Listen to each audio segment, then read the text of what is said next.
Mula sa Far East Broadcasting Company, Philippines, narito ang isang programang tatalakay sa iba't ibang kaisipan ugnay sa ating kultura at mga kaganapan na ang magbigay ng liwanag sa usapin ng wastong katuruan at kaugalian.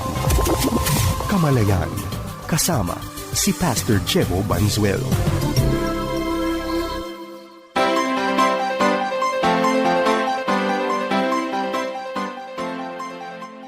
Isang mapagpala at mabiyayang araw mga kapatid. Ito po ang inyong lingkod, Pastor Jebo Banzuelo.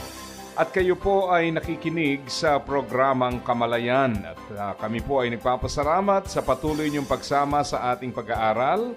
At syempre sa lahat po ng ating mga program partners na nagbibigay katiyakan na yung ating mga programa ay inyong mapapakinggan. Maraming salamat po sa bawat isa sa inyo. At syempre, tayo po'y pwedeng subaybayan gamit po ang radyo. Yan po ay sa iba't ibang bahagi ng Pilipinas, iba't ibang oras din. At sa mga nasa NCR, nawa po sa inyong pagbiyahe, yung mga nakikinig sa kotse ngayon, pagpalain kayo ng Panginoon. Yung mga listeners naman natin na nakikinig, gamit po ang mga online platforms, maraming salamat po. Kabilang dyan yung mga nakikinig sa ibang bansa. Ano po? So sa ating pag-aaral, sa pagkakataong ito, pag-uusapan natin ang resilience. Alam nyo, sa dami ng mga problemang kinakaharap natin, nandyan po ang mga personal, tapos dadagdag pa yung mga kalamidad, yung mga unexpected, tapos syempre yung mga nababalitaan nating mga problema na darating pa lang, talagang paminsan po pag inisip-isip mo nakaka-overwhelm, di po ba? Para bang pabigat ng pabigat. So as believers, we have to become resilient. At pag sinabi ho nating resilient, ito po ang kanyang idea, the capacity to withstand or to recover quickly from difficulties. Paano ho tayo babangon sa mga hamon, sa mga problemang dumarating? How do we bounce back? Yan po ang malaki at mahalagang katanungan dyan. Kaya dito po sa ating pag-aaralan ngayon, gusto nating maintindihan mula po sa salita ng Diyos, ano ba dapat ang magiging tugon ng isang mananampalataya sa gitna ng mga problema? Kasi sa totoo lang po, talaga namang dumarating ang problema, di po ba?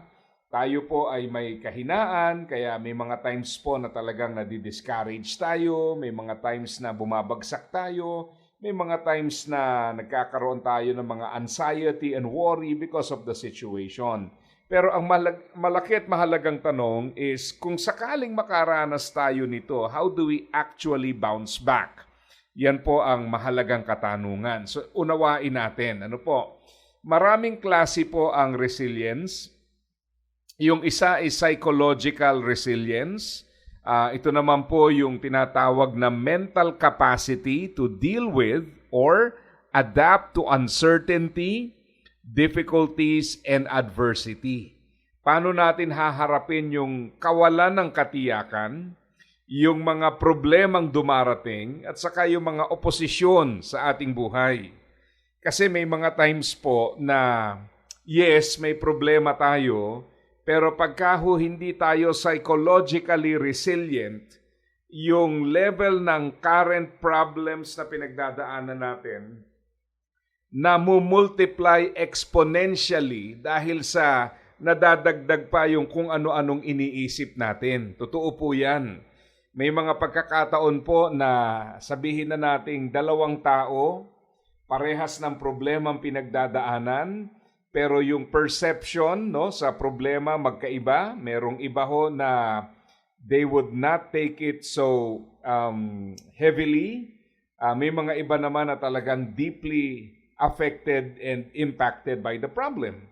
Kaya mapapansin mo, may mga pagkakataon na yung pag-aalala, yan ang lalong nagpapahirap Kasi yung kasalukuyang problema, syempre problema na nga yun. Tapos kung ano-ano pa iniisip natin tungkol doon, para bang lalong lumalaki yung problema. Tandaan nyo po, may mga limitation tayo. Kaya nga, sa Bible, pinapaalala sa atin na ang pag-aalala, wala pong naidadagdag yan sa ating buhay. Pangalawa, meron tayong option na lumapit sa Panginoon, manalangin, pag tayo po ay nagkakaroon ng pag-aalala. At pangatlo, sa Matthew 6:34, ang isang mahalagang reminder sa atin, may capacity ho tayo eh. Ang isang problema kasi sa pag-aalala, yung bang hindi pa dumarating, problema mo na. Ito ho ngayon ang challenge dyan. Yung mga problema ng nakaraan, dala-dala mo, may mga bagong problema sa kasalukuyan. Tapos ngayon, pati yung problemang hindi pa dumarating, dinadagdag mo na. Tapos lalo pang nakokomplika yan ng mga problema na marahil po ay hindi talaga darating. Pero dahil kaiisip, minsan po na-overload tayo. Kaya may mga times na sa kasalukuyan, wala ka namang pinagdadaanan, pero dahil po sa kakulangan sa psychological resilience, para bang stress na stress ka na.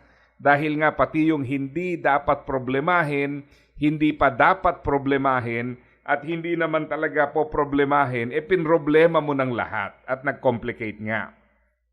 So that's number 1. Yung number 2 ay tinatawag nating emotional resilience. Ito naman ay may kinalaman po sa management ng ating emotional responses sa challenges, no? Na may kinalaman sa ating, syempre, damdamin. Nandyan po yung negative emotions such as anger, fear, vulnerability, or even sadness. Now, mahalagang maunawaan po natin na meron din tayong emotional capacity, no? At pag hindi natin dinevelop ito sa pamamagitan ng pagbabago ng ating attitude, pag-unload ng ating mga emosyon, o kaya yung accountability or yung sense na merong umaagapay sa atin, talagang ma-maximize natin yung limits natin. Kasi parang ganito halimbawa po, lagyan natin ng konting ilustrasyon. Kunwari, meron kayong maliit na problema. So usually, maliit na problema, hindi masyadong nakakaapekto. Kaya lang, nagiging malaki ang epekto ng maliit na problema kapag punong-puno ka na. Yung bang ang dami mo ng dala-dala. Ngayon, maganda yung sinabi ng isang author. Ang sabi niya, may mga times daw, hindi tayo marunong mag-unload. Di ba? Yung bang problema ng nakaraan, dala-dala natin, add to that yung mga bitterness, relationship issues. So minsan, konting-konti na lang, talagang naabot na natin yung ating capacity. At pag nangyari po yan, nasosobrahan tayo ngayon. Kaya may mga tao po na konting bagay, ang laki ng pamomroblema. Ang totoo nun, yung konting bagay is only the tip of the iceberg. In other words, yan po yung kahuli-hulihang dumagdag sa napakarami ng pasan-pasang problema. Marami kasing ganun Kaya ang nagiging epekto po nito, mapapansin mo, yung reaction natin, ibang-iba rin. Di ho ba pag tayo po ay stress na stress, minsan kahit na maliit na bagay, sabi nga, minsan walang kabagay-bagay, nandun yung negative emotions, hindi ho ba? Yun ang nangingibabaw. Dagdag mo pa kung ikaw para ay palaisip din. So may mga times po na ang nangyayari po sa atin, para bang lalong namumultiply yung dala-dala natin kasi yung problem number 1, which is psychological resilience, kung kulang ka dito, lalong namumultiply po yung problem sa emotions. So ang resulta, talagang overloaded po tayo. Tandaan nyo po, nagiging mas sensitive tayo, mas malaki ang dating ng maliliit na problema kapag po loaded tayo o yung ating kapasidad ay masyado na ho nating na-maximize. Kaya bandang huli, nahirapan na tayo. Kaya mapapansin mo may mga taong palaging galit, matatakutin, may mga mahilig mag-alala kasi dagdag lang ng dagdag walang binabawas, di ho ba? Yung bang dinadagdag mo kung ano yung mga iisipin mo, pero yung mga nandyan na sa isipan mo ay hindi mo naman binabawasan. So as a result, talagang napakaliit na lang nung space para sa karagdagang problema sa iyong buhay. So pag dumating yung mga karagdagang problema, madaling ma-overwhelm o mabigatan. So you have psychological resilience, emotional resilience, and then you have the physical resilience. Ito naman may kinalaman sa stewardship ng ating pangangatawan. So when we get sick, we can easily bounce back because we can easily regain health dahil pinapangalagaan natin yung ating kalusugan. And then yung pang-apat po ay social resilience. Basically may kinalaman naman to sa capacity ng isang group para harapin po yung mga challenges ng ating buhay. So, punta tayo ngayon sa bottom line. How can we improve yung ating resilience? Okay? Ilang bagay po. Una, mahalagang maunawaan, pag tayo po ay dumaraan sa mga pagsubok, meron tayong plano na nasa ating isipan. Ang Panginoon po meron ding plano at pamamaraan. Yung tingin nating simple, dahil ang akala natin it's all about going from A to B, point A to point B. Sa Panginoon po, hindi palaging gano'n na straight line o madali o mabilis lang mangyayari dahil may mga pagkakataon po na yung process ng Panginoon, ang mahalaga sa Kanya is not only the end product but also the process. Na yung process itself brings us to a deeper relationship with God. Kaya minsan isipin mo, Lord, bakit parang ang dali-dali naman ng sitwasyon? Bakit kailangan maging mahirap? No, parang ganito, nagagamit kong illustration, so let me use it again. Nung pandemic, kami po ay nahilig magbisikleta ni Mrs. Ngayon ho, bihira na. No? Sa running naman kami ngayon. Pero nung time ng pandemic, madalas kaming magbisikleta. Ngayon, meron kaming pinupuntahan na para makarating karon, marami hong ruta. At least 3. Merong ruta ho na pinakamaiksi, pinakamadali, siyempre pinakamabilis. Diretso lang po yan, MacArthur Highway, papunta doon sa pupuntahan. Meron namang ruta na bukod sa madali, dahil flat lang siya, yung ruta, ay maganda po ang view. No? Talagang ma-enjoy mo. Yan po yung Old Bulacan Road. Napapadpad din po kami dyan. Again, going to the same place po ito ha. Meron namang ruta, papunta rin doon, pero mas mahirap. Yan po, papasok ka sa looban ng Marilao. Yan, yung mga malapit sa lugar na yan, alam niyo yan. Akyatan po yan. Kung nakabisikleta ka, sobrang ramdam mo po yung hirap dyan. So again, going to the same destination, pero iba-iba ang ruta. So minsan, may mga gustong sumama. Pastor, sama kami. Okay, ang tanong ko palagi, ano bang gusto nyong klase ng pagbibisikleta? Gusto nyo ba yung makarating lang, pinakamadali, chill ride, ika nga, or gusto nyo yung medyo malayo, pero scenic, maganda, mag-e-enjoy tayo, malilibang tayo, maraming view, medyo malayo nga lang. Or gusto nyo yung challenging, kung ang habol nyo ay talagang yung improvement ng kalusugan, well, dito tayo dadaan sa medyo may paahon. Ngayon, bakit po importante yung options? Ganito kasi yan. Iisa naman ang destination, di ba? Kung iisipin mo, tayo po, halos ang default mode natin is to choose the easiest, yung pinakamadali. Kaya kadalasan, ang nasa isip natin, ano yung pinakamadali na magdadala sa akin sa pupuntahan ko. Pero again, ang nasa isip ng Panginoon, ano ba yung purpose? So mahalaga din sa atin yun Kung ang purpose po ay makarating lang, so obviously, you will choose the easiest, shortest route. Pero kung ang goal mo ay improvement sa iyong kalusugan, hanap mo ay challenge, so obviously, you will choose yung mas mahirap. Mas mahirap, pero yung pagdaan mo doon will accomplish a greater purpose, which is to improve your health and at the same time, challenge you also mentally and even physically, syempre. So, kaya ko po sinasabi yan dahil kadalasan dito tayo nagkakaroon ng discouragement.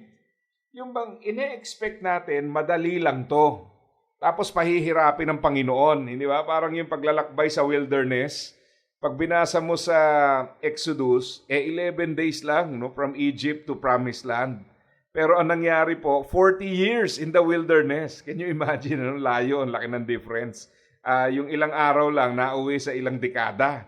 Bakit? Kasi po, may ina-accomplish na purpose ang Panginoon.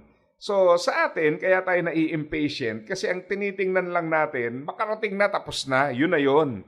Pero sa Panginoon, hindi lang ganun kasimple dahil meron siyang ibang ina-accomplish na kailangan din naman nating makita, maunawaan para sa ganoon, makatugon tayo ng tama sa kanyang layunin. If you do not align with His plan, if you do not submit to His process, if you do not understand what God is doing, and kung hindi ka nagsasubmit sa kanyang process, talagang may mga times po madi-discourage ka. Kasi hindi mo mawari bakit ganito? Ano ba ito? Minsan, bakit kung kailan pa nagtapat, kailan sumunod, kailan nagpakabuti, at saka pa nagkaganito? Kaya kadalasan ganyan po ang nagiging senaryo ng ating buhay. So, isa po yan. We have to change our perspective. Baguhin natin yung ating pananaw. At matuto tayong tingnan ang mga bagay sa perspektibo ng Diyos. Ano ba pagtingin niya? Yun lang ba talaga ang mahalaga? Na yung journey ba hindi importante? Ang importante lang makarating sa pupuntahan? Hindi ba paminsan pag may sakit, para bang ang gusto natin gumaling lang, okay na yon, yun na yon. Pero sa Panginoon, marahil ang problema mo ay physical, meron kang physical sickness, ang gustong igawad ng Panginoon is more than physical benefits. Di ba? Kasi paminsan, kagaya ni Pablo sa thorn in the flesh, if you go to the book of Corinthians, sinasabi sa atin, 3 times he prayed to the Lord, pero hindi nga sinagot ng Panginoon sang-ayon sa kanyang gusto. Pero ang natutunan naman po doon ni Apostol Pablo, sabi ng Panginoon sa kanya, "My grace is sufficient for you, for my power is made perfect in weakness." So, ibig sabihin, hindi nangyari yung gusto niyang mangyari, pero ang Panginoon merong ino-offer na mas mainam. Kaya talagang yung perspective kailangan baguhin eh. Kasi minsan po, pag nananalangin tayo, kaya rin naman tayo napo-frustrate. Kasi gusto natin kung ano yung hiniling natin, paano natin gusto mangyari, ano gusto natin mangyari, kailan natin gusto mangyari, gusto natin ganung-ganung sagutin ng Diyos. Na para bang tayo na nagdikta kung paano mangyari, kailan at ano mangyayari. And anything less than that or anything different from that, hindi natin wini-welcome. O, isipin nyo yan. Bakit may mga times na frustrate tayo sa Diyos, nagtatampo, o kaya naman iniisip natin walang pakialaman Diyos? Talaga bang walang pakialaman Diyos? Talaga bang dapat pagtampuhan ng Diyos? Talaga bang hindi tayo sinasagot ng Diyos? O baka naman sumagot na ang Diyos, pero yung sagot, hindi yun yung inaasahan mo. Kaya hintay ka pa ng hintay doon sa marahil ibang pagtugon. Baka naman yung sagot nandyan na. Kaya lang ang problema, iba yung takbo ng isip mo. So bandang huli, hindi mo makita kung ano yung gusto niyang mangyari. So to change our perspective is to learn to see things from God's perspective. Number 2, to change our perspective is to learn to see God in our situation. Yung makita natin ang Diyos sa gitna ng ating mga pinagdadaanan. Kasi kadalasan po, siya yung napakahalagang elemento na naiaalis natin sa equation eh. Hindi natin nakikita yung kanyang presence. Naalala nyo yung 12 espiya sa Old Testament? Pinadala sa Promised Land. Alam nyo, wala pa itong mga taong ito, yung mga espiyang ito, yung mga ninuno nila pinangakuan ng Panginoon. At ang description ng Panginoon sa lupang pupuntahan, it is a land flowing with milk and honey. Ang purpose po nung pag-espiya is not to make conclusions, not to develop a strategy, not to make assessments kung tutuloy ba o hindi. Ang purpose po is to check and confirm. Tama ba yung sinabi ng Panginoon? Yun lang. Ang problema, yung 12 espiya, pare-parehas ng nakita and they all agreed. Sagana yung lupain, it is indeed a land flowing with milk and honey. Tama, to the point nga, di ba, nag-uwi sila ng isang bungkos ng ubas na 2 tao pa yung kailangan magbuhat. Ganong katindi. Kaya lang, eto ngayon, may nakita rin silang iba sa lugar. Ano po yon? Malalaki nga yung ubas, malalaki rin yung tao. So, nagkaroon ngayon ng kanya-kanyang assessment. Ang sabi ho nung dalawa, si Joshua and Caleb, tama, ito yung dinescribe ng Panginoon. It is indeed a land flowing with milk and honey. Kagaya ng sinabi ng Panginoon. So therefore, lusubin na natin. Yun naman talaga ang purpose eh. Yung 10, hindi ganon. Sinasabi nila, sagana nga, ang lalaki naman ng tao. So ang conclusion naman nila, based on their interpretation, hindi natin kaya yan. Para lang tayo mga tipaklong sa presensya ng mga higante. Hindi tayo lulusob. At naghasik po sila ng takot at marami rin po ang naapektuhan. So nakita nyo, yung bang dinala kayo ng Panginoon doon? Ako ini-imagine ko yung senaryo, di ba? hinango sa Egypt. Nakita yung mga himala sa Egypt kung paanong nakalaya ang Israel sa Egypt. Sa wilderness, yung sustenance, yung provision ng Panginoon, laging nandun. Yung pillar of fire, at saka yung pong cloud, at saka yung pagkain araw-araw, yung provision ng tubig. Araw-araw po yan, miracle Tapos pagdating sa promised land, magdududa ka sa Diyos. Di ho ba? Kaya mapapansin mo, pagka mali ang perspektibo, mali din ang interpretasyon natin sa sitwasyon. Kaya napakahalaga po na talagang maunawaan natin ano ba ang pagtingin ng Diyos sa sitwasyon, paano ba nating makikita ang Diyos sa ating sitwasyon. So yan. Kaya mahalaga yung pagbabago ng perspective. Kaya dun po sa Isaiah 41:10, ang sabi diyan, "Do not be afraid, for I am with you. Do not be discouraged, for I am your God. I will strengthen you and help you.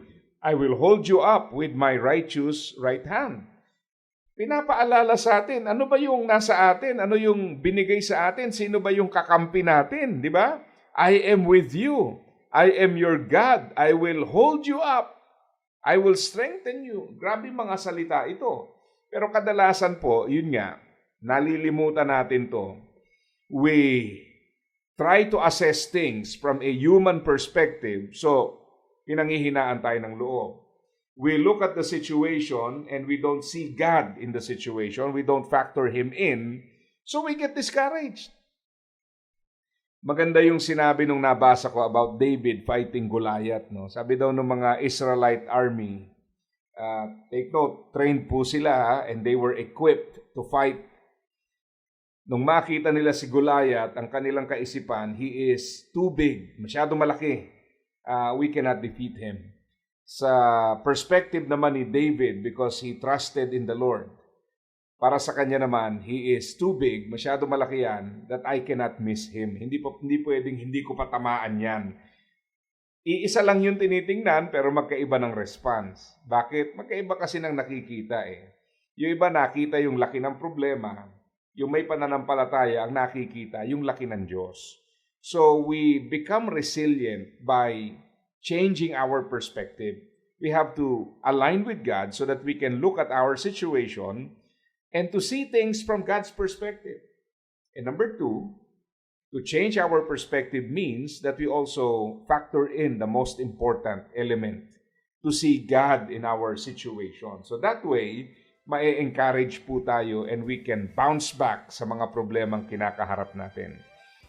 Dito po tayo pansamantalang nagtatapos mga kapatid.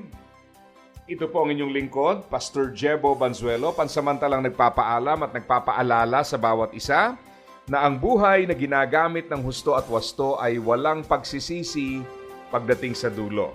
God bless po sa inyong lahat. Iyong napakinggan ang Kamalayan. Para sa iyong mga tanong, komento at suhestyon, mangyaring bumisita sa ating Facebook fanpage, Kamalayan FEBC, o mag-email sa kamalayan@dzas.febc.ph.